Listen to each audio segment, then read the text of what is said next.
Hi friends, welcome back to ದವರ್ YouTube channel. ಯಾರೆಲ್ಲ ನಮ್ಮ ಚಾನಲ್ನ ಫಸ್ಟ್ ಟೈಮ್ ನೋಡ್ತಿದ್ದೀರಾ, ಪ್ಲೀಸ್ ಸಬ್ಸ್ಕ್ರೈಬ್ ಮಾಡ್ಕೊಂಡು ನೋಡಿ, ಸಪೋರ್ಟ್ ಮಾಡಿ ಅಂತ ಕೇಳ್ಕೊಳ್ತೀನಿ. ನಾನಿವತ್ತು ನಿಮ್ಮ ಜೊತೆ ಬಂದುಬಿಟ್ಟು ತುಂಬಾ ಒಂದು ಚೆನ್ನಾಗಿರುವಂಥ, ಹಳ್ಳಿ ಕಡೆ ಅಂತೂ ಫುಲ್ ಟ್ರೆಂಡಿಂಗಲ್ಲಿರುವಂಥ ಥ್ರೆಡ್ ವರ್ಕಿದು ಬ್ಲೌಸ್ ಡಿಸೈನನ್ನು ಯಾವ ರೀತಿ ಮಾಡೋದು ಅಂತ ಶೇರ್ ಮಾಡ್ಕೊಳ್ತಿದ್ದೀನಿ ಆಯಿತಾ. ನೀವು ನೋಡ್ಬೋದು ಇಲ್ಲಿ ಎಷ್ಟು ಚೆನ್ನಾಗಿ ರೆಡಿಯಾಗಿದೆ ಅಂತ. ಇದು ಡಬಲ್ ಲೇಯರಲ್ಲಿ ನಾನು ಥ್ರೆಡ್ ವರ್ಕನ್ನು ಮಾಡಿದ್ದೀನಿ. ಇದು ಒಂದೇ ಸಿಂಗಲ್ ಲೇಯರಲ್ಲಿ ಕೂಡ ಮಾಡ್ತಾರೆ ಆಯಿತಾ. ಇದು ಇಟ್ಟಾಗ ಈ ರೀತಿ ಕಾಣ್ತಾ ಉಂಟು ನಿಮಗೆ, ಬಟ್ ಅದು ವೇರ್ ಮಾಡಿದಾಗ ಅಂತೂ ತುಂಬಾ ಚೆನ್ನಾಗಿ ಕಾಣುತ್ತೆ ಆಯಿತಾ. ಇದಂತಲ್ಲ, ತುಂಬಾ ಸುಲಭ ಇದೆ, ಏನಂತ ಇದು ಏನಿಲ್ಲ, ಆರಾಮದಲ್ಲಿ ಮಾಡ್ಕೊಳ್ಬೋದು ಇದನ್ನು. ಮತ್ತು ಇದು ತುಂಬಾ ಚೆಂದ ಕೂಡ ಕಾಣುತ್ತೆ. ಇದರಲ್ಲಿ ಇಂಥ ಲೇಸ್ ಇಲ್ಲ, ಬೀಡ್ಸ್ ಇಲ್ಲ, ಇಂಥದ್ದು ಕೂಡ ಇಲ್ಲ, ಬರೀ ದಾರದಿಂದ ಮಾತ್ರ ಮಾಡುವಂಥದ್ದು. ನೋಡ್ಬೋದು ನೀವಿಲ್ಲಿ. ಮೊದಲಿಗೆ ನಾನು ಫ್ರಂಟ್ ಪಾರ್ಟ್ ಇದೊಂದು ರೈಟ್ ಸೈಡಿದು ಬಟ್ಟೆಯನ್ನು ತೆಗೆದುಕೊಂಡು ಒಂದು ಪೇಪರ್ ಮೇಲೆ ಇಟ್ಕೊಂಡಿದ್ದೀನಿ ಆಯಿತಾ. ನಾನು ಈ ಡಿಸೈನನ್ನು ಬಂದುಬಿಟ್ಟು ಫ್ರಂಟ್ ಪಾರ್ಟಲ್ಲಿ ರೈಟ್ ಸೈಡಿಗೆ ಕೂಡ ಮಾಡ್ತಾಯಿದ್ದೀನಿ, ಹಾಗಾಗಿ ಫ್ರಂಟ್ ತೆಗೊಂಡಿದ್ದೀನಿ. ನೀವು ಮಾಡೋದಿಲ್ಲ ಅಂತಂದರೆ ತೆಗೊಳ್ಳೋ ಅಗತ್ಯ ಇಲ್ಲ, ಬರೀ ಈ ರೀತಿ ಬ್ಯಾಕ್ ಸೈಡ್ ಒಂದು ತೆಗೊಂಡ್ರೆ ಸಾಕಾಗುತ್ತೆ ಆಯಿತಾ. ನಾನು ಇರಲಿ ಚೆಂದ ಕಾಣುತ್ತೆ ಅಂತ ಫ್ರಂಟಿಗೆ ಕೂಡ ಮಾಡ್ತಾಯಿದ್ದೀನಿ, ಹಾಗಾಗಿ ಎರಡು ತೆಗೊಂಡಿದ್ದೀನಿ ಆಯಿತಾ. ನೀವು ನೋಡ್ಬೋದು ಇಲ್ಲಿ 1 ಇಂಚ್ ಆಗಿಲ್ಲದು 20 ಇಂಚ್ ಉದ್ದದ್ದು 4 ಪೀಸ್ ನಾನು ಬಟ್ಟೆಯನ್ನು ತೆಗೊಂಡಿದ್ದೀನಿ. ಆಮೇಲೆ ಸೂಜಿಯಲ್ಲಿ 4 ಎಳೆ ದಾರನ ಹಾಕಿ ರೆಡಿ ಇಟ್ಟಿದ್ದೀನಿ ಆಯಿತಾ. ನೋಡ್ಬೋದು ನೀವು ಇಲ್ಲಿ 1 ಇಂಚಿದು ಬಟ್ಟೆ ಇದೆ ಅಲ್ವಾ, ಅದನ್ನು ಈ ರೀತಿ ಸ್ವಲ್ಪ ಫೋಲ್ಡನ್ನು ಮಾಡಿ ಸ್ಟಿಚ್ ಮಾಡ್ಕೊಳ್ಬೇಕು. ನೋಡಿ, ಈ ರೀತಿ ಸ್ವಲ್ಪ ಒಂದು 1/4 ಇಂಚಿಗೆ ಈ ರೀತಿ ಮಡಚ್ಕೊಂಡ್ಬಿಟ್ಟು ಸ್ಟಿಚ್ಚನ್ನು ಹಾಕ್ಕೊಳ್ಬೇಕು. ಆ 4 ಪೀಸಿಗೆ ಕೂಡ ಆಯಿತಾ. ನಾನೀಗ ತೆಗೊಂಡಿರುವಂಥ 4 ಪೀಸಿಗೆ ಕೂಡ ನಾನು ಈ ರೀತಿ ಕಂಪ್ಲೀಟಾಗಿ ಒಂದು ಸ್ಟಿಚ್ಚನ್ನು ಹಾಕ್ಕೊಳ್ತೀನಿ ಆಯಿತಾ.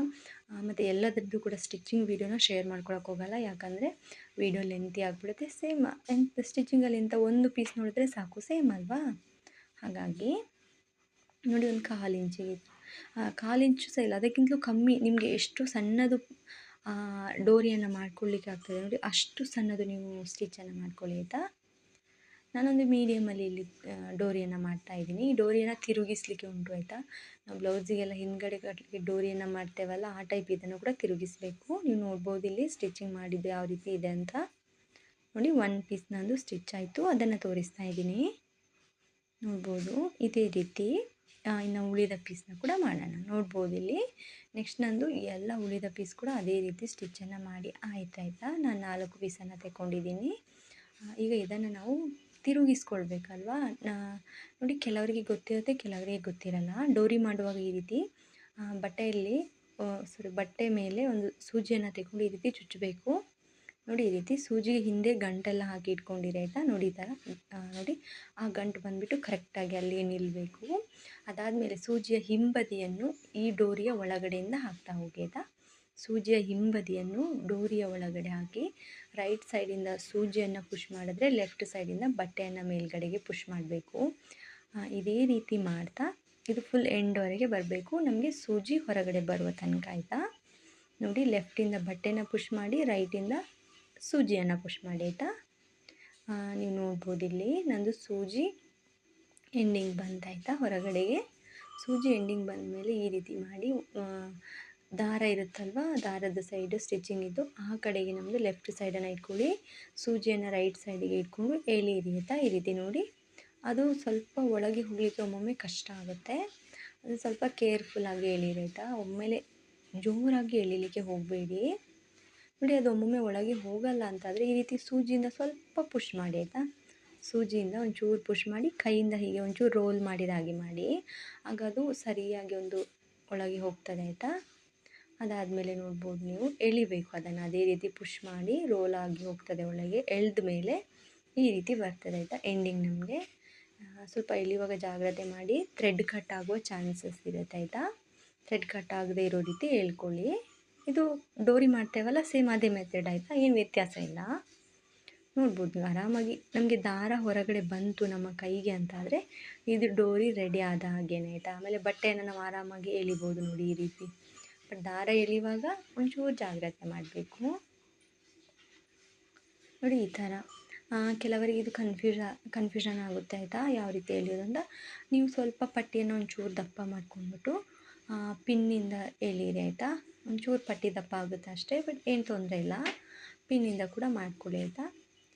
ಯಾಕಂದರೆ ನಾನು ನೋಡಿದ್ದೀನಿ ಕೆಲವರಿಗೆ ಈ ಥರ ಡೋರಿನ ಮಾಡೋಕ್ಕೆ ಕಷ್ಟ ಆಗುತ್ತೆ, ಹಾಗಾಗಿ ನೋಡ್ಬೋದು ನೀವು ಇಲ್ಲಿ ಈ ಥರ ಎಳೆದು ಇದೊಂದು ಇದನ್ನು ನಾನು ಡೋರಿಯನ್ನು ರೆಡಿ ಮಾಡಿದ್ದೀನಿ ಆಯಿತಾ. ಈಗ ನೋಡಿ, ಈ ಡೋರಿ ರೆಡಿ ಆಯ್ತಲ್ವ, ಇನ್ನು ಇದರ ದಾರನ ಕಟ್ ಮಾಡಿಬಿಡೋಣ ನಾವು. ಕಟ್ ಮಾಡಿ ಆಯ್ತಲ್ವ, ಇದನ್ನು ನೋಡ್ಬೋದು. ಇದನ್ನು ಇಲ್ಲೇ ಸೈಡಿಗೆ ಎತ್ತಿಡೋಣ, ಇನ್ನೊಂದು ಪೀಸ್ ತಗೊಳ್ಳೋಣ ಆಯಿತಾ. ಸೇಮ್ ಅದಕ್ಕೆ ಕೂಡ ನೋಡಿ ಈ ಥರ ಹಿಂಬದಿಯಿಂದ ಸೂಜಿನ ಹಾಕಿ ನೋಡಿ, ಈ ಥರ ಸೂಜಿನ ಒಮ್ಮೆ ಗಂಟು ಹಾಕ್ಕೊಳ್ಳಿ. ಅದಾದಮೇಲೆ ಅದು ಬಟ್ಟೆಗೆ ಸುಚ್ಚಿ ಹಿಂಬದಿಯಿಂದ ಸೂಜಿಯನ್ನು ಡೋರಿ ಒಳಗೆ ಹಾಕ್ತಾ ಹೋಗಿ ಆಯಿತಾ. ಡೋರಿ ಒಳಗೆ ಹಾಕ್ತಾ ಹೋದ ಸೂಜಿ ಎಂಡಿಂಗ್ ಈ ಥರ ಹೊರಗಡೆ ಸಿಗುತ್ತೆ ನಮಗೆ. ಹೊರಗಡೆ ಸಿಕ್ಕ ಮೇಲೆ ಸೂಜಿನ ರೈಟ್ ಸೈಡಲ್ಲಿ ಇಟ್ಕೊಳ್ಳಿ, ಬಟ್ಟೆನ ಲೆಫ್ಟ್ ಸೈಡಲ್ಲಿ ಇಟ್ಕೊಂಡು ಈ ರೀತಿ ಎಳಿಯೋಕ್ಕೆ ಹೋಗಿ. ಅದು ಒಂದೊಂದು ಬಟ್ಟೆ ಈಸಿಯಾಗಿ ಬರುತ್ತೆ ಆಯಿತಾ, ಒಂದೊಂದು ಬಟ್ಟೆ ಈಸಿಯಾಗಿ ಬರೋಲ್ಲ. ಬರದೇ ಇರೋ ಟೈಮಲ್ಲಿ ಏನು ಮಾಡಿ, ಈ ರೀತಿ ಸ್ವಲ್ಪ ಸೂಜಿಯಿಂದ ಅದಕ್ಕೆ ಒತ್ತಿ ಆಯಿತಾ.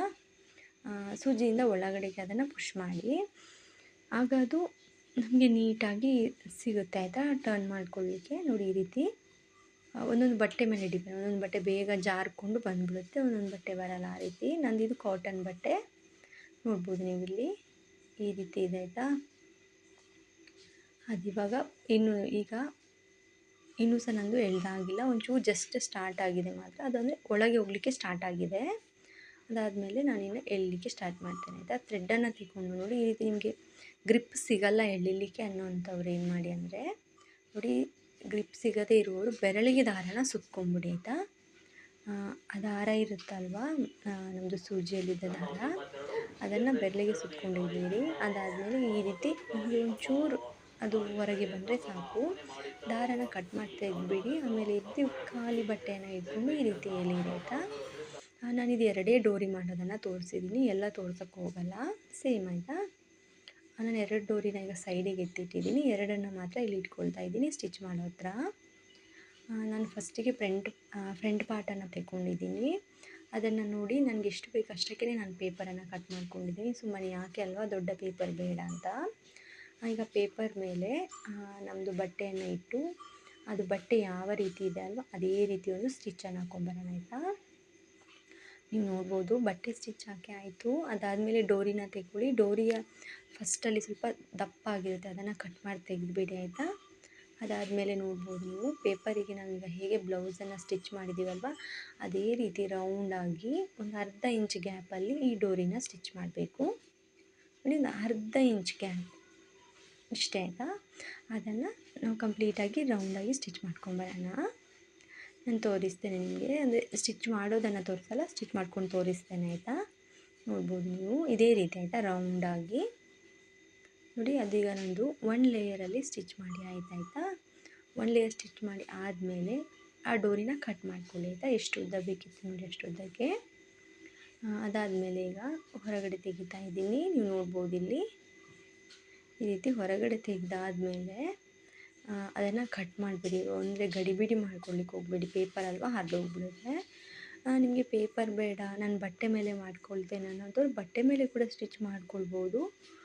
ಅದಾದಮೇಲೆ ಥ್ರೆಡ್ಡಿದ್ದು ವರ್ಕ್ ಮಾಡಿ ಆದಮೇಲೆ ವಾಪಸ್ ನೀವು ಬಟ್ಟೆದು ಸ್ಟಿಚ್ಚನ್ನು ಬಿಡಿಸ್ಕೊಳ್ಬೋದು ಆಯಿತಾ.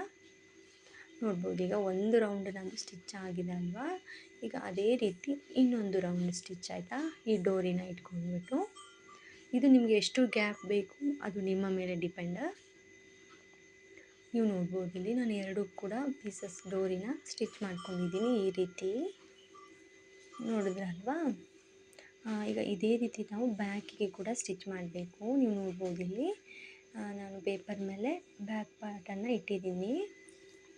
ಈಗ ಅದು ಹೇಗಿದೆ ಅಲ್ವಾ ಅದೇ ರೀತಿ ಅದಕ್ಕೆ ಒಂದು ಸ್ಟಿಚ್ಚನ್ನು ಹಾಕಿ ಪೇಪರ್ ಜಾಯಿಂಟನ್ನು ಮಾಡೋಣ ಫಸ್ಟಿಗೆ ನಾವು. ಯಾಕಂದರೆ ಇದು ಪೇಪರ್ ಜಾಯಿಂಟ್ ಮಾಡಿಬಿಟ್ರೆ ನಮಗೆ ಸ್ಟಿಚ್ ಮಾಡಲಿಕ್ಕೆ ಈಸಿ ಆಗುತ್ತಲ್ವ, ಹಾಗಾಗಿ ಬಟ್ಟೆ ಕೂಡ ಮಾಡಿ ಆಯಿತಾ. ನಾನು ಹೇಳ್ತಾ ಇದ್ದೀನಲ್ಲ, ನಾನು ಪೇಪರಲ್ಲಿ ಮಾಡ್ತಾಯಿದ್ದೀನಿ, ಬಟ್ಟೆ ಕೂಡ ಯೂಸ್ ಮಾಡ್ಕೊಳ್ಬೋದು, ಏನು ತೊಂದರೆ ಇಲ್ಲ. ನೀವು ನೋಡ್ಬೋದು ಇಲ್ಲಿ ಪೇಪರ್ ಎತ್ತು ಸ್ಟಿಚ್ ಆದಮೇಲೆ ಸೈಡಲ್ಲಿ ತುಂಬ ಎಕ್ಸ್ಟ್ರಾ ಪೇಪರೆಲ್ಲ ಬಂದುಬಿಟ್ಟಿದೆ ಇದರಲ್ಲಿ, ಅದನ್ನೆಲ್ಲ ನಾನು ಕಟ್ ಮಾಡಿ ತೆಗೆದಿದ್ದೀನಿ ಆಯಿತಾ. ನೋಡ್ಬೋದು ನೀವು ಅದನ್ನೆಲ್ಲ ಕಟ್ ಮಾಡಿ ತೆಗೆದ ಮೇಲೆ ಈಗ ಇದರದ್ದು ಶೇಪ್ ಯಾವ ರೀತಿ ಇದೆ ನೋಡಿ ಅದೇ ರೀತಿಯಲ್ಲಿ ಈ ಡೋರಿಯನ್ನು ಇಟ್ಕೊಂಡು ಸ್ಟಿಚ್ ಮಾಡಬೇಕು. ಈ ಡೋರಿದು ಗ್ಯಾಪ್ ನಿಮ್ಮ ಚಾಯ್ಸ್ ಆಯಿತಾ. ನಾನೊಂದು ಅರ್ಧ ಇಂಚಷ್ಟು 3/4 ಇಂಚಸ್ ಗ್ಯಾಪಲ್ಲಿ ನಾನು ಸ್ಟಿಚ್ ಮಾಡ್ಕೊಳ್ತೇನೆ. ನಿಮಗೆ ಇನ್ನೂ ಸ್ವಲ್ಪ ಡಿಸೈನ್ ದೊಡ್ಡದಾಗಿ ಬೇಕು, ಡಿಸೈನ್ ಇದೆ ಅದು ಬಾಕ್ಸ್ ಟೈಪ್ ಇದೆ ಅಲ್ವಾ, ಅದು ದೊಡ್ಡದಾಗಿ ಕಾಣಬೇಕು ಅನ್ನೋವಂಥವ್ರಿದ್ದರೆ ಸ್ವಲ್ಪ ದೂರ ಡೋರಿಯನ್ನು ಇಟ್ಟು ಕೂಡ ಸ್ಟಿಚ್ ಮಾಡಿ. ಹೆಚ್ಚು ದೂರ ಇಟ್ಟರೆ ಕೂಡ ಚೆಂದ ಕಾಣಲ್ಲ, ಅದು ಅರ್ಧ 3/4 ಇಂಚ್ ಒಳಗೇ ಇಡಿ ಆಯಿತಾ. ನೋಡ್ಬೋದು ನೀವು ಇಲ್ಲಿ ನನಗೀಗ 1 ರೌಂಡ್ ಡೋರಿ ಅಟ್ಯಾಚ್ ಮಾಡೋದು ಕಂಪ್ಲೀಟ್ ಆಯ್ತಾ ಪೇಪರಿಗೆ. ನೋಡಿ ಇದು 1 ರೌಂಡ್ ಆಯ್ತಲ್ವಾ. ಈಗ ಅದೇ ರೀತಿ ಸೆಕೆಂಡ್ ರೌಂಡ್ ಕೂಡ ಅದೇ ರೀತಿ ಸೇಮ್, ಏನು ವ್ಯತ್ಯಾಸ ಎಂತ ಇಲ್ಲ ಆಯಿತಾ. ನೋಡ್ಬೋದು ನೀವು ಸೆಕೆಂಡ್ ರೌಂಡ್ ಕೂಡ ಅದೇ ರೀತಿ ಅಟ್ಯಾಚ್ ಮಾಡಿ ಸ್ಟಿಚ್ ಮಾಡಿ ಆಯಿತಾ. ನೋಡಿ ಇದು ಪೇಪರನ್ನು ನಾನು ಕಟ್ ಮಾಡಿ ತೆಗಿತೇನೆ ಅಂತ ಹೇಳಿದೆ ಅಲ್ವಾ, ನಾನು ಈಗ ತೆಗಿತಾ ಇದ್ದೀನಿ. ನೋಡಿ ಇದಿಷ್ಟು ಪೇಪರ್ ನಮಗೆ ಅಗತ್ಯ ಇಲ್ಲ ಅಲ್ವಾ, ಹಾಗಾಗಿ ನಾನು ಸ್ಟಿಚ್ ಆಗಲಿ ಅಂತ ವೆಯ್ಟ್ ಮಾಡ್ತಾ ಇದ್ದೆ. ಸ್ಟಿಚ್ ಮಾಡಿ ಆದಮೇಲೆ ತೆಗೆದಿದ್ದೀನಿ ಆಯಿತಾ. ನೀವು ಕೂಡ ಹಾಗೆ ಮಾಡಿ. ಈಗ ಎಲ್ಲ ಸ್ಟಿಚ್ ಆಯ್ತಲ್ವ. ಇನ್ನು ನಾವು ಥ್ರೆಡ್ಡಿಂದ ಹೇಗೆ ಆ ಡಿಸೈನನ್ನು ಮಾಡೋದು ಅಂತ ನೋಡೋಣ. ನೋಡಿ ಡಿಸೈನನ್ನು ಮಾಡಲಿಕ್ಕೆ ನಾನು ಮೊದಲಿಗೆ ಸೂಜಿಯಲ್ಲಿ 4 ಎಳೆ ದಾರನ ಹಾಕಿಟ್ಕೊಂಡಿದ್ದೀನಿ. ದಾರನ ತೆಗೊಂಡು ಈ ರೀತಿ ಹಿಂಬದಿಯಿಂದ ಚುಚ್ಚಬೇಕು ಆಯಿತಾ. ಹೀಗೆ ಅದು ಹಿಂಬದಿಯಿಂದ ಚುಚ್ಚಿದರೆ ಅದು ಈ ಥರ ಫ್ರಂಟ್ ಸೈಡಿಗೆ ನಮಗೆ ಸೂಜಿ ಬರಬೇಕು. ಆ ಸೂಜಿ ಬರುತ್ತೆ ನೋಡಿ ಫ್ರಂಟ್ ಸೈಡಿಗೆ. ಇದನ್ನು ಸ್ವಲ್ಪ ಗಮನಿಸಿ ಆಯಿತಾ. ಒಂದು ಪೀಸ್ ನೀವು ಕರೆಕ್ಟಾಗಿ ನೋಡಿಕೊಂಡ್ರೆ ಸಾಕು, ನೆಕ್ಸ್ಟಿಗೆ ಆರಾಮಾಗಿ ಬರುತ್ತೆ. ಸೂಜಿಯನ್ನು ಹೊರಗಡೆ ಎಳ್ಕೊಂಡ್ಮೇಲೆ ನಿಮ್ಮ ಅಪೋಸಿಟ್ ಒಂದು ಡೋರಿ ಇದೆ ಅಲ್ವಾ, ಆ ಡೋರಿಯಿಂದ ನಿಮ್ಮ ಕಡೆಗೆ ಸೂಜಿಯನ್ನು ಸುಚ್ಚಿಕೊಂಡು ತಗೊಳ್ಳಿ ಆಯಿತಾ. ನೋಡ್ಬೋದು ಈಗ ಒಂದು ಸೈಡ್ ನಿಮ್ಮ ಕಡೆಗೆ ಬಂತಲ್ವಾ, ಈಗ ಪುನಃ ಸೂಜಿ ಆ ಕಡೆಗೆ ಹೋಗಬೇಕು ಆಯಿತಾ. ನೋಡಿ ಈ ರೀತಿ ಕರೆಕ್ಟಾಗಿ ನೋಡ್ಕೊಳ್ಳಿ, ಇದೇ ಮೆಥಡ್ ಆಯಿತಾ. ನೋಡಿ ಈಗ ಒಂದು ಸೈಡ್ ಒಂದು ಸಲ ಆ ಕಡೆಗೆ ಸೂಜಿಯನ್ನು ಹಾಕಿ ದಾರನ ಎಳ್ಕೊಳ್ಳಿ. ನೋಡಿ ಈ ರೀತಿ ಮತ್ತು ಟೈಟಾಗಿ ಲಾಕ್ ಮಾಡಿ. ಇಷ್ಟೇ. ಇದೇ ರೀತಿ ನೀವು ಮಾಡ್ತಾ ಹೋದರೆ ಡಿಸೈನ್ ಅನ್ನೋದು ತುಂಬ ಚೆನ್ನಾಗಿ ರೆಡಿ ಆಗುತ್ತೆ. ನೋಡಿ ಇನ್ನೊಂದು ಸಲ ನಿಮ್ಮ ಸೈಡ್ ಮುಖ ಮಾಡಿ ಎಳ್ಕೊಳ್ಳಿ. ಮತ್ತು ಈ ರೀತಿ ಟೈಟಾಗಿ ಥ್ರೆಡನ್ನು ಎಳೀರಿ. ಒಂದು ಸಲ ಸೂಜಿನ ಆ ಕಡೆ ಸುಚ್ಕೊಂಡು ಆ ಕಡೆಗೆ ಟೈಟ್ ಮಾಡ್ಕೊಳ್ಳಿ. ನೋಡಿ ಈ ರೀತಿ ಒಂದು ಸಲ ಆ ಕಡೆಗೆ ಎಳ್ಬಿಟ್ಟು ಟೈಟ್ ಮಾಡಿ, ಇನ್ನೊಂದು ಸಲ ನಿಮ್ಮ ಕಡೆಗೆ ಎಳ್ಕೊಳ್ಬೇಕು. ಇದೇ ರೀತಿ ಮಾಡಿಕೊಂಡು ಫುಲ್ಲು ನಮಗೆ ಈ ಸರ್ಕಲನ್ನು ಕಂಪ್ಲೀಟ್ ಮಾಡ್ಕೊಳ್ಳಿ ಆಯಿತಾ. ನೋಡಿ ಈ ರೀತಿ ಒಂದು ಸಲ ಆ ಕಡೆ ಹೋದರೆ ಆ ಕಡೆಯಿಂದ ಈ ರೀತಿ ನಿಮ್ಮ ಸೈಡ್ ಬರಬೇಕು. ನೀವು ನೋಡ್ಬೋದು ಇಲ್ಲಿ ಇದೇ ರೀತಿ ಆಯಿತಾ. ಈಗ ಇದು ಡಿಸೈನು ಸ್ಟಾರ್ಟ್ ಆಗಿದೆ ನೋಡಿ ಯಾವ ರೀತಿ ಕಾಣ್ತಾ ಇದೆ ಅಂತ. ಮತ್ತು ಇದು ಬಾಕ್ಸಸ್ಸಲ್ಲಿ ಕೂಡ ನೀವು ತುಂಬ ದೂರಕ್ಕೆ ಕೂಡ ಸೂಜಿಯನ್ನು ಹಾಕಿ ದೊಡ್ಡದು ಬಾಕ್ಸ್ ಟೈಪ್ ಮಾಡ್ಕೊಳ್ಬೋದು. ಅದು ಚೆಂದ ಕಾಣಲ್ಲ ಆಯಿತಾ. ಒಂದು ಕರೆಕ್ಟಾಗಿ ಒಂದು ಮೀಡಿಯಮಲ್ಲೇ ಮಾಡ್ಕೊಳ್ಳಿ. ಈಗ ನಾನು ಮಾಡ್ತಾ ಇದ್ದೀನಲ್ವ ಇಷ್ಟೇ ಸಾಕು. ಆಗ ಒಂದು ಡಿಸೈನ್ ಇದು ಅನ್ನೋದೊಂದು ಚೆಂದ ಕಾಣುತ್ತೆ. ಹಾಗಾಗಿ ತುಂಬ ದೂರ ಮಾಡಿದ್ರೆ ಕೂಡ ಚೆನ್ನಾಗಿ ಕಾಣಲ್ಲ. ನೋಡಿ ಈಗ ನಿಮ್ಮ ಸೈಡ್ ಆಯಿತಾ. ಒಂದು ಸಲ ಆ ಕಡೆ ಹೋದರೆ ಒಂದು ಸಲ ನಿಮ್ಮ ಕಡೆ ಬರಬೇಕು. ಇದೇ ಮೆಥಡ್ ಬ್ಯಾಕ್ ಮತ್ತು ಫ್ರಂಟಿಗೆ ಕೂಡ ಎಲ್ಲದಕ್ಕೆ ಇದೇ ರೀತಿ ಆಯಿತಾ. ಒಂದು ಸಲ ಸೂಜಿನ ಆ ಕಡೆಗೆ ಸುಚ್ಕೊಂಡು ಹೋಗಿ ದಾರಾನ ಎಳೆದು ಟೈಟ್ ಮಾಡಬೇಕು. ನೋಡಿ ಈ ರೀತಿ ಒಂದು ಸಲ ಆ ಕಡೆಗೆ ಸುಚ್ಕೊಂಡು ಹೋಗಿ ದಾರಾನ ಈ ರೀತಿ ಎಳೆದು ಟೈಟ್ ಮಾಡಬೇಕು. ಇನ್ನೊಂದು ಸಲ ನಿಮ್ಮ ಕಡೆಗೆ. ಇದು ತುಂಬಾ ಸುಲಭ ಇದೆ ಆಯಿತಾ. ಒಂದು ಸಲ ಬಿಟ್ಟು 2 ಸಲ ನೋಡ್ಕೊಂಡ್ಬಿಟ್ರೆ ಆರಾಮಾಗಿ ಮಾಡ್ಬೋದು. ನೋಡಿ ಈ ರೀತಿ ದಾರ ಮಾತ್ರ ಮಧ್ಯಕ್ಕೆ ಬಿಟ್ಟಿರಿ ಆಯಿತಾ. ಅದನ್ನು ಆಚೆ ಈಚೆ ಬಿಡೋಕ್ಕೆ ಹೋಗಬೇಡಿ. ದಾರಾನ ಮಧ್ಯಕ್ಕೆ ಬಿಟ್ಬಿಟ್ಟೆ ಡೋರಿ ಮತ್ತು ಮೇನ್ ಫ್ಯಾಬ್ರಿಕ್ನ ಮಧ್ಯದಲ್ಲಿ ದಾರಾನ ಬಿಟ್ಬಿಟ್ಟು ನೀವು ಸೂಜಿಯನ್ನು ಸುಚ್ಕೊಳ್ಬೇಕು. ಒಂದು ಸಲ ನಿಮ್ಮ ಕಡೆಯಿಂದ ಆ ಕಡೆ ಹೋಗಿ ಮತ್ತು ಇನ್ನೊಂದು ಸಲ ಆ ಕಡೆಯಿಂದ ನಿಮ್ಮ ಕಡೆಗೆ ಬನ್ನಿ. ಆವಾಗ ಅದು ಡಿಸೈನ್ ಅನ್ನೋದು ತಾನಾಗಿ ಕ್ರಿಯೇಟ್ ಆಗುತ್ತೆ ಆಯಿತಾ. ಇದು ನೋಡ್ಬೋದು ತುಂಬಾ ಸುಲಭ ಇದೆ ಆಯಿತಾ. ಇದೊಂಥರ ಇದಕ್ಕೆ ಲೇಸ್ ಮತ್ತು ಬೀಡ್ಸ್ ಎಂಥದ್ದು ಕೂಡ ಹಾಕದೆ ತುಂಬಾ ಚೆನ್ನಾಗಿ ಕಾಣುತ್ತೆ ಈ ಡಿಸೈನ್. ನೋಡ್ಬೋದು ಈಗ ನೀವಿಲ್ಲಿ ನೋಡಿ ಆ ಕಡೆಯಿಂದ ನಿಮ್ಮ ಕಡೆಗೆ ಒಂದು ಸಲ, ನಿಮ್ಮ ಕಡೆಯಿಂದ ದಾರಾನ ಮಧ್ಯದಲ್ಲಿ ಇಟ್ಟು ನಿಮ್ಮ ಕಡೆಯಿಂದ ಆ ಕಡೆಗೆ ಒಂದು ಸಲ ಆಯಿತಾ. ಇದೇ ರೀತಿ ಫುಲ್ ಇದಕ್ಕೆ ನಾವು ಫುಲ್ ಇದಕ್ಕೆ ಈ ಥರ ಡಿಸೈನನ್ನು ಮಾಡಬೇಕು. ಒಂದು 2 ಲೇಯರಿಗೆ ಕೂಡ ಸೇಮ್ ಇದೇ ಥರ. ಯಾಕಂದರೆ ನಾನೀಗ ಫುಲ್ ಡಿಸೈನ್ ಮಾಡೋದನ್ನು ವೀಡಿಯೋ ಮಾಡೋಕ್ಕಾಗಲ್ಲ ನೋಡಿ, ವೀಡಿಯೋ ತುಂಬ ದೊಡ್ಡದಾಗ್ಬಿಡುತ್ತೆ. ಹಾಗಾಗಿ ಯಾವ ರೀತಿ ನಾವು ಹಾಕಬೇಕು ಅಂತ ಮಾತ್ರ ನಾನು ಸ್ವಲ್ಪ ತೋರಿಸ್ತೇನೆ, ಇಷ್ಟೇ ಆಯಿತಾ.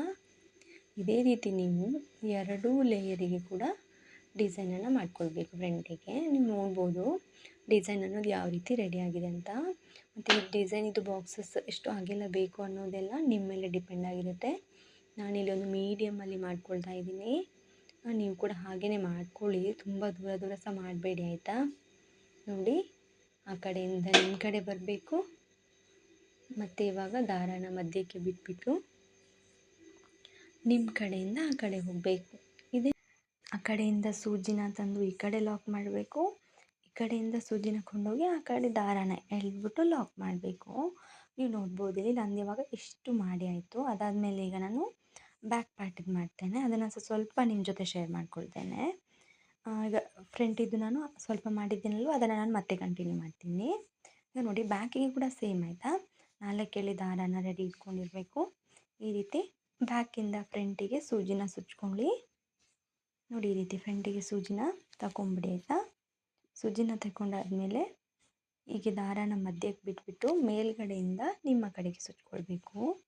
ಈಗ ನಾವು ಫ್ರೆಡ್ಡಿದ್ದು ಮಾಡಿದ್ವಲ್ವ ಅದೇ ರೀತಿ ನೋಡಿ, ಮೇಲ್ಗಡೆಯಿಂದ ನಿಮ್ಮ ಕಡೆಗೆ ನೋಡಿ, ಈ ರೀತಿ ಮೇಲ್ಗಡೆಯಿಂದ ನಿಮ್ಮ ಕಡೆಗೆ ಬರಬೇಕು. ದಾರಾನ ಟೈಟ್ ಎಳೆದು ಲಾಕ್ ಮಾಡಿ. ಮತ್ತು ಅದೇ ರೀತಿ ನೋಡ್ಬೋದು, ಈಗ ದಾರಾನ ಮಧ್ಯಕ್ಕೇ ಬಿಡಿ, ಆ ಕಡೆ ಈ ಕಡೆ ಬಿಡ್ಲಿಕ್ಕೆ ಹೋಗಬೇಡಿ. ಮತ್ತು ಈಗ ನಿಮ್ಮ ಕಡೆಯಿಂದ ಆ ಕಡೆಗೆ ಆಯಿತಾ, ನೋಡ್ಬೋದು ಒಂದು ಸಲ ಆ ಕಡೆಗೆ ಸುಚ್ಕೊಂಡು ಸೂಜಿನ ಹಾಕ್ಕೊಂಡು ದಾರಾನ ಎಳೆದು ಬಿಡಿ. ಈ ರೀತಿ ನೋಡಿ ಟೈಟ್ ಮಾಡಿ, ಆಗ ಡಿಸೈನ್ ಅನ್ನೋದು ಕ್ರಿಯೇಟ್ ಆಗುತ್ತೆ. ದಾರಾನ ಹಾಕಿ ಒಮ್ಮೆ ಟೈಟ್ ಮಾಡಿಬಿಡಿ ನೋಡಿ ಈ ರೀತಿ. ಮತ್ತು ದಾರಾನ ಅಲ್ಲೇ ಮಧ್ಯದಲ್ಲಿ ಬಿಟ್ಬಿಟ್ಟು ಮತ್ತು ಆ ಕಡೆಯಿಂದ ನಿಮ್ಮ ಕಡೆಗೆ ಬನ್ನಿ ಆಯಿತಾ. ಒಂದು ಸಲ ನಿಮ್ಮ ಕಡೆಯಿಂದ ಆಚೆ ಹೋಗಿ, ಇನ್ನೊಂದು ಸಲ ಆಚೆ ಕಡೆಯಿಂದ ನಿಮ್ಮ ಸೈಡ್ ಬರಬೇಕು. ಇದೇ ರೀತಿ ಈ ಡಿಸೈನನ್ನು ಕಂಪ್ಲೀಟಾಗಿ ಡಿಸೈನ್ ಮಾಡ್ಕೊಳ್ಬೇಕು. ನೋಡ್ಬೋದು ನೀವಿಲ್ಲಿ ನಾನೀಗ ಕಂಪ್ಲೀಟಾಗಿ ಡಿಸೈನನ್ನು ರೆಡಿ ಮಾಡ್ಕೊಂಡಿದ್ದೀನಿ. ಬ್ಯಾಕ್ ಮತ್ತು ಫ್ರಂಟಿಗೆ ತುಂಬ ಚೆನ್ನಾಗಿ ಕಾಣ್ತಾ ಇದೆ ಆಯಿತಾ. ಡಿಸೈನ್ ಅನ್ನೋದು ಡಬಲ್ ಲೇಯರಲ್ಲಿ ಮಾಡಿರೋದ್ರಿಂದ ಇವಾಗ ನಾವೇನು ಮಾಡಬೇಕಪ್ಪ ಅಂದರೆ ನೆಕ್ಸ್ಟು ಇದಕ್ಕೆ ಹಾಕಿರುವಂಥ ಈ ಪೇಪರ್ಗಳನ್ನೆಲ್ಲ ತೆಕ್ಕೊಂಬಿಡೋಣ ಆಯಿತಾ. ನೋಡಿ ನಾನು ಪೇಪರನ್ನು ಯಾಕೆ ಹಾಕಿದೆ ಅಂದರೆ ಇದು ತುಂಬ ಈಸಿ ಆಗುತ್ತೆ. ಬಟ್ಟೆ ಆದರೆ ಸ್ಟಿಚಸನ್ನು ನಾವು ಬಿಡಿಸ್ತಾ ಕೂತ್ಕೊಳ್ಬೇಕಾಗುತ್ತೆ. ಈ ಪೇಪರಲ್ಲಿ ಆಗಿರೋದ್ರಿಂದ ನೋಡಿ ಇಲ್ಲಿ ಸೈಡಲ್ಲಿ ಸ್ಟಿಚಸ್ ಬಂದಿದೆ ಅಲ್ವಾ ನಮಗೆ ಡೋರಿಯ ಮೇಲೆ, ಅದನ್ನು ಬಿಡಿಸಿದರೆ ಕೂಡ ಆಗುತ್ತೆ, ಬಿಡಿಸದೇ ಇದ್ದರೆ ಕೂಡ ಆಗುತ್ತೆ, ಏನು ತೊಂದರೆ ಇಲ್ಲ. ಅದು ದಾರ ನಮಗೇನು ಕಾಣಲ್ಲ ಆಯಿತಾ, ವೈಟ್ ಅಲ್ವಾ. ಹಾಗಾಗಿ ನೀವು ಯಾವ ಬಟ್ಟೆಯಲ್ಲಿ ಡಿಸೈನನ್ನು ಮಾಡ್ತೀರಾ ಸೇಮ್ ದಾರ ಹಾಕಿ, ಡೋರಿ ಮೇಲೆ ದಾರ ಬಂದರೆ ಕೂಡ ತೊಂದರೆ ಇಲ್ಲ ಆಯಿತಾ. ಆದರೆ ಬಟ್ಟೆಯಿಂದ ಸ್ಟಿಚ್ ಮಾಡಿ ಪೇಪರ್ ಬದಲಿಗೆ ಬಟ್ಟೆ ಯೂಸ್ ಮಾಡಿದ್ರೆ ನಾವೆಲ್ಲ ಸ್ಟಿಚಸನ್ನು ಬಿಡಿಸ್ಬೇಕಾಗುತ್ತೆ. ನೀವು ನೋಡ್ಬೋದು ಇಲ್ಲಿ ಡಿಸೈನ್ ಎಷ್ಟು ಚೆನ್ನಾಗಿ ರೆಡಿ ಆಗಿದೆ ಅಂತ. ಇನ್ನು ಆ ಡಿಸೈನ್ ಇದು ನಾವು ಬ್ಲೌಸಿಗೆ ನಾನು ಶೋಲ್ಡರ್ ಅಟ್ಯಾಚ್ ಮಾಡಿದ್ದೀನಿ. ನೀವು ನೋಡ್ಬೋದು ಇಲ್ಲಿ ನೋಡಿ, ಬ್ಲೌಸಿಗೆ ನಾನು ಈ ರೀತಿ ಶೋಲ್ಡರನ್ನು ಅಟ್ಯಾಚ್ ಮಾಡಿಟ್ಟಿದ್ದೀನಿ. ಇದು ಈ ರೀತಿ ಶೋಲ್ಡರನ್ನು ಅಟ್ಯಾಚ್ ಮಾಡಿ ಆದಮೇಲೆ ಈ ರೀತಿ ಕಾಣ್ತಾ ಇತ್ತು. ಇನ್ನು ನನಗೆ ಈ ಬ್ಲೌಸನ್ನು ಕಂಪ್ಲೀಟಾಗಿ ರೆಡಿ ಮಾಡಲಿಕ್ಕೆ ಉಂಟು. ಸ್ಲೀವ್ ಎಲ್ಲ ಅಟ್ಯಾಚ್ ಮಾಡಿ ನಾನು ನಿಮಗೆ ತೋರಿಸ್ಲಿಕ್ಕೋಸ್ಕರ ಈ ರೀತಿ ಮಾಡಿದೆ. ತುಂಬ ಚೆನ್ನಾಗಿ ಕಾಣ್ತಾ ಇತ್ತು ಮಾತ್ರ. ಅದು ವೇರ್ ಮಾಡಿದಾಗ ತುಂಬಾ ಚೆನ್ನಾಗಿ ಕಾಣುತ್ತೆ ಆಯಿತಾ, ಇಟ್ಟಾಗ ನೋಡೋದಕ್ಕಿಂತಲೂ. ನೋಡಿ ಎಷ್ಟು ಚೆನ್ನಾಗಿ ಬಂದಿದೆ ಡಬಲ್ ಲೇಯರಲ್ಲಿ ಅಲ್ವಾ. ಅದಾದಮೇಲೆ ಇನ್ನು ನಾನು ಸ್ಲೀವ್ ಅಟ್ಯಾಚ್ ಮಾಡಿ ಬರ್ತೇನೆ ಆಯಿತಾ. ನೋಡ್ಬೋದು ನೀವಿಲ್ಲಿ ನಾನು ಇದಕ್ಕೆ ಸ್ಲೀವ್ಸ್ ಎಲ್ಲ ಕೂಡ ಅಟ್ಯಾಚ್ ಮಾಡಿ ಆಗಿದೆ. ನೋಡಿ ಈ ರೀತಿ ಕಾಣ್ತಾ ಇದೆ ಸ್ಲೀವ್ಸ್ ಎಲ್ಲ ಅಟ್ಯಾಚ್ ಮಾಡಿ ಆದಮೇಲೆ. ಮತ್ತೀಗ ನೀವು ನೋಡ್ಬೋದು ಆ ಡೋರಿಗಳ ಮೇಲೆ ದಾರ ಉಂಟಲ್ವ, ಅದೆಷ್ಟು ಕಾಣ್ತಾನೆ ಇಲ್ಲ. ಹಾಗಾಗಿ ನಾನು ಅದನ್ನು ಬಿಡಿಸ್ಲಿಕ್ಕೆ ಹೋಗಲ್ಲ, ಹಾಗೆಯೇ ಬಿಡ್ತೀನಿ ಆಯಿತಾ. ನೋಡ್ಬೋದು ನೀವು ಹೇಗಿದೆ ಡಿಸೈನ್ ಅಂತ. ಅಂತೂ ಹಳ್ಳಿ ಕಡೆ ತುಂಬಾ ಟ್ರೆಂಡಿಂಗಲ್ಲಿರೋ ಡಿಸೈನ್ ಆಯಿತಾ. ನೀವು ಕೂಡ ಒಮ್ಮೆ ಟ್ರೈ ಮಾಡಿ, ತುಂಬಾ ಸುಲಭ ಇದೆ. ಮತ್ತು ವಿಡಿಯೋ ಹೇಗೆ ಅನ್ನಿಸ್ತು ಅಂತ ಹೇಳಿ ಆಯಿತಾ. Thank you for watching.